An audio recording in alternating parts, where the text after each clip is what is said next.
Hello and welcome to another Pendragon Straight Talk. This week's going to be a really popular one. The question is, how does the 457 visa changes affect new skilled people wanting to come to Oz or those already here on a 457? My immediate answer is don't panic. It doesn't really make a lot of difference. It's a new name, similar rules. The new name is the Temporary Skills Shortage, the TSS. And this TSS will be broken down into two streams. Or a list of occupations, whichever way you want to look at it. A short term, which will give you a 2-year visa, and a medium term, which will give you a 4-year visa. So depending on what list you're on, will depend on what length of visa you can get to start with. They can be renewed as well for the same length of time.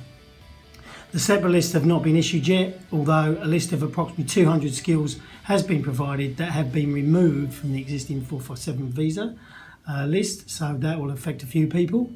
If you're on an existing 457, then only when that finishes or you want to change sponsors will the new rules kick in.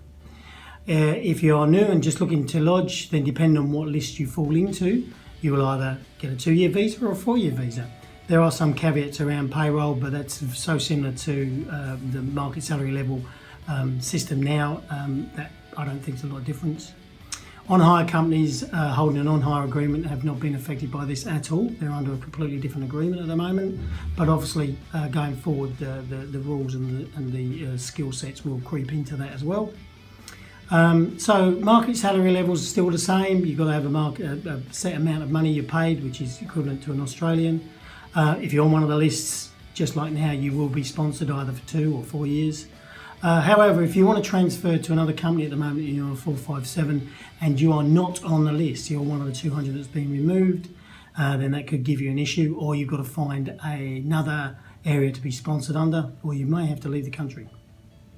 The most important thing, I think, is more about the permanent residency from this point of view. Basically, if you're on the short-term stream list, then they are suggesting that you cannot get PR. So you cannot apply for PR from that list. You will only be able to come in here and work on the new TSS system. Interesting to see how that works for Australia long term. So, same sort of game, new rules, new name. I would suggest obviously you talk to your migration agent or your sponsoring entity to get further information. A couple of things I'd like to give you to just take away with you. One of them is at the moment there's only 95,000 457 visas holders in the country.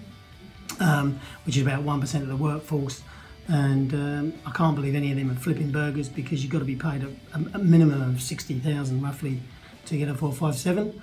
And just to think of another little angle, we lose nearly as many skilled people overseas, Australian skilled people that are going to international jobs overseas, as we do get internationals coming in or Australians returning back to Australia. The balance is about 200,000. So there's a 200,000 difference, so there may be 500,000 coming in and 300,000 going out. Anyway, I'll leave you with that for this week. I hope that's helped you a little bit. As I said, talk to your sponsoring entity or migration agent if you need further advice.